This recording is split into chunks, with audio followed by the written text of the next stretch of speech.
Hello everybody, welcome to our channel Our Health and Wellness. So today we are going to discuss about weather and climate for class 7 science by the book Lakhmir Singh and Manjeet Kaur.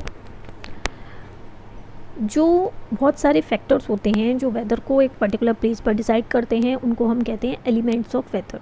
तो major elements of weather at a particular place are pressure, humidity, temperature, wind speed, sunshine, clouds, rainfall and wind direction. Weather को हम मौसम भी कहते हैं हिंदी में। तो बहुत तरह के वेदर्स होते हैं।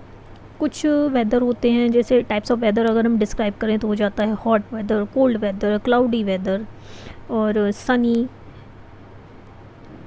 फॉगी, ह्यूमिड, ड्राई, रेनी और विंडी। तो वेदर अगर हम एक पर्टिकुलर प्लेस पर बात करें तो किसी भी 2 दिन एक साथ नहीं रहता है।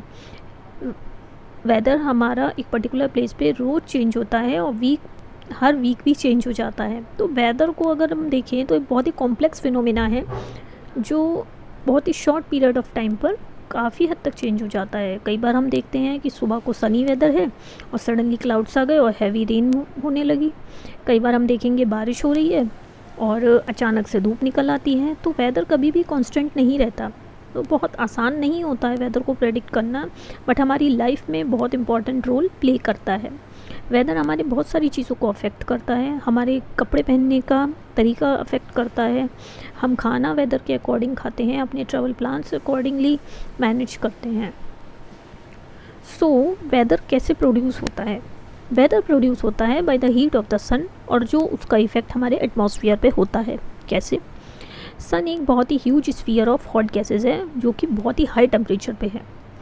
सन का डिस्टेंस अर्थ से बहुत ज़्यादा दूर है, बट इवेंचुअली अगर हम देखें तो सन ही हमारा source of all heat and light on the earth है। हीट एनर्जी सन की एब्जॉर्ब होती है और अर्थ उसको रिफ्लेक्ट भी करती है। ओशंस और एटमॉस्फेयर भी उसको एब्जॉर्ब भी करते हैं, रिफ्लेक्ट भी करते हैं।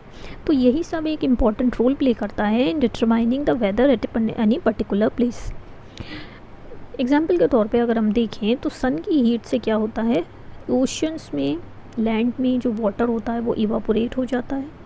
वाटर वेपर एटमॉस्फेयर पे काफ़ी ऊंचा राइज कर जाता है, ठंडा होता है, कंडेंस होता है और उसके बाद क्लाउड्स बनते हैं एटमॉस्फेयर पे, जिससे बारिश होती है, जिससे रेनी वेदर होता है।